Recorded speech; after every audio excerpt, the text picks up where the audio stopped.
তো তখন আমার কানের মধ্যে অনেকভাবে মারছে। ওরা অস্ত্র নিয়ে আসছে আর ওরা অনেক মারমুখী ছিল।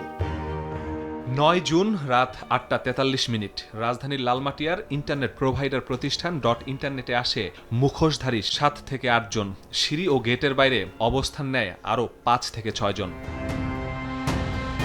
প্রথমেই সবাই চলে যায় হিসাবরক্ষকের রুমে। বড় ভাইয়ের ফোন ধরেনি কেন, এমন অভিযোগ তুলে হিসাবরক্ষককে মারধর শুরু করে তারা।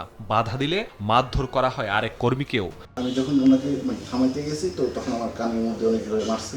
পরে পিছন থেকে আরেকটা ভাই আসছিল, আমি হিট করার সাথে সাথে একটু পিছনে আসছিল আর আরেকজন মেরে দিচ্ছে। পরে বললাম যে ভাই আপনি কি শুরু করছেন, কোথা থেকে আসছেন? পরে একটু এদিকে আসছি, রুম থেকে একটু বাইরে আসছি, আবার আরেকজন মেরে দিচ্ছে। এরপর খুঁজতে থাকে মালিকের কক্ষ।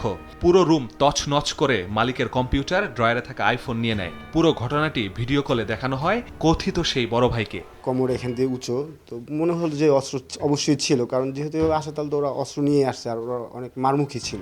সন্ত্রাসী হামলার অভিযোগ নিয়ে থানায় মামলা করে প্রতিষ্ঠানটি। সন্ত্রাসী হোক বা যেই হোক, তারা অবশ্যই যাতে এটার জন্য তাদের বিচারটা যাতে হয়। কেন আমরা তো এখানে কোনো অপরাধ করিনি। এমন ঘটনায় এখনো আতঙ্কে প্রতিষ্ঠানটির কর্মীরা। এই ইন্টারনেট অফিসে যে ঘটনা ঘটানো হয়েছে তার সাথে মিল পাওয়া যায় শীর্ষ সন্ত্রাসের পরিচয়ে কোনো প্রতিষ্ঠানে গিয়ে চাঁদাবাজির আগে যে পরিস্থিতি তৈরি করা হয়। তাহলে এখন প্রশ্ন হচ্ছে, কোন শীর্ষ সন্ত্রাসী এখানে এসে চাঁদাবাজির চেষ্টা করেছে?